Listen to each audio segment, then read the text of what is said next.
मिथिलांचल का एकमात्र TV channel Mithila much news अब यूट्यूब पर भी।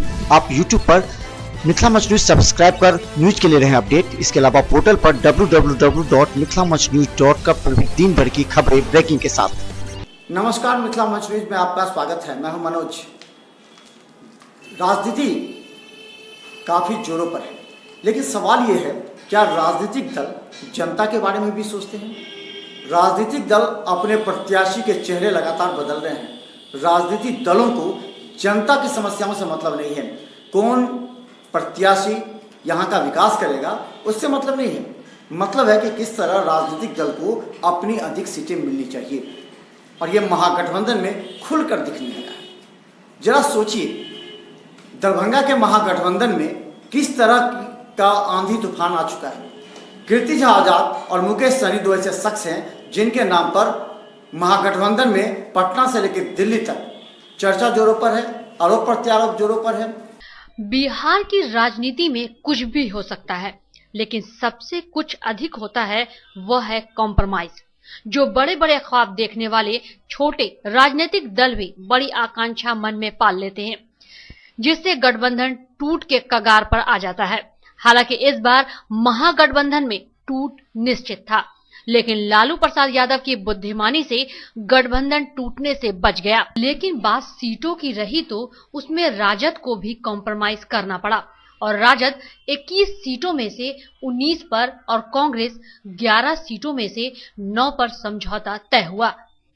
लेकिन आरएलएसपी और हम मुकेश सहनी में मामला ठंडा है। अब उन लोगों के पास भी कोई विकल्प नहीं बचा, इसलिए इन लोगों को भी समझौता करना ही पड़ेगा।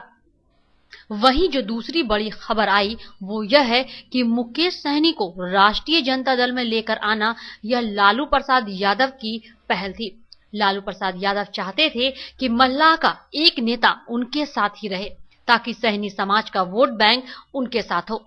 और इसके लिए एक बहुत बड़ी योजना तैयार की गई, जिसके तहत आज मुकेश सहनी राष्ट्रीय जनता दल में शामिल होने के अलावा कोई विकल्प नहीं बचा, और इसके लिए मुकेश सहनी को 2 सीटें मिलेगी, और यहीं से राजनीति की एक नई पारी की शुरुआत होगी।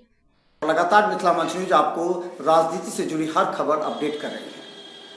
तो हम बता दें, सबसे पहले महागठबंधन को लेकर के हम बात करेंगे। बात काफी गंभीर है। सभी राजनीतिक दल अब चाहते हैं कि उनके दल के ही उम्मीदवार खड़े हों, और जो लगातार इतने दिनों से खड़ा रहा है, जिसका प्रभावशाली पकड़ भी है, उनको निश्चित तौर पर निराशा हो रही है।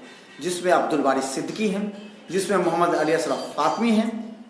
तो ऐसे लोग हैं जिनको निराशा लग रही है, और कभी नहीं चाहेगा राजद कि ऐसे लोगों को नाराज किया जाए। बात यहीं पर है, हम आपको दिखाएंगे। हालांकि इस बात ने भी तय कर दिया कि मुकेश सहनी में अभी परिपक्वता नहीं है, और राजनीति क्षेत्र में अभी काफी दूर है। जिस तरह दरभंगा के लिए उन्होंने पूरी तरह प्रतिष्ठा का प्रश्न बना लिया, तो दूसरी तरफ कांग्रेस के कीर्ति झा आजाद ने भी प्रतिष्ठा का प्रश्न बना लिया था। लेकिन कीर्ति झा आजाद का पलड़ा भारी है। यहाँ तक कि शत्रुघ्न सिन्हा भी कीर्ति झा आजाद के पक्ष में ही लालू प्रसाद यादव को मना लिया है, और दिल्ली में भी बड़े नेताओं ने कीर्ति झा आजाद के पक्ष में है। अब समीकरण यह है कि मधुबनी राष्ट्रीय जनता दल के खाते में है और दरभंगा कांग्रेस के खाते में। मिथिला मंच न्यूज में चुनाव संबंधित सभी अपडेट खबरें हम आपको दिखाते रहेंगे। ब्यूरो रिपोर्ट, मिथिला मंच न्यूज, दरभंगा। मिथिला मंच न्यूज लगातार आपको अपडेट कर रही है। आप भी लगातार नजर बनाए रखिए, और मिथिला मंच न्यूज हर बारीकी से आपको समझाने का प्रयास करेगी, क्योंकि हमें खुशी है कि तमाम जनता और लोग जो राजनीति से थोड़ा सा भी रुचि रखते हैं, वो मिथिला मंच न्यूज के हर अपडेट खबर को देखते हैं। आप हमारे YouTube चैनल को भी सब्सक्राइब करें, पोर्टल पर भी आप लगातार देखें, क्योंकि मिथिला मंच न्यूज आपको लगातार अपडेट करती रहेगी। देखते रहिए मिथिला मंच न्यूज। धन्यवाद।